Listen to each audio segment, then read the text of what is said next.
we talk a lot about diversifying revenue. What kind of advice do you have for the guys in terms of diversifying straight out of the gates right now? To do it. Diversifying your income streams is always a good strategy. Oh, it's not? Is always a good strategy, yeah, of course. Now, having the capacity, or back to some of the subjects that you just mentioned, some individuals here, content is more conducive to other revenue streams.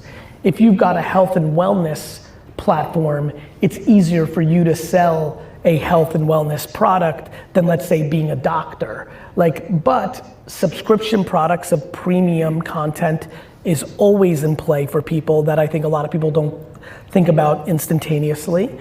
But yeah, I mean, creating as many revenue streams as possible is always a good idea. The problem is, it's back to content and platform. You have to actually be decent at it.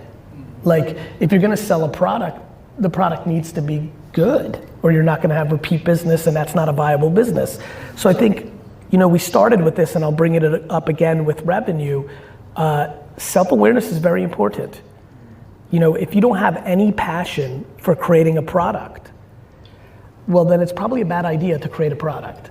And so I think, but yes, I mean, I think relying on brand deals is fine because there's so many businesses and there'll potentially always be opportunities, but the more you can control it, the more interesting it is, which is why I think so many creators eventually go to their own product.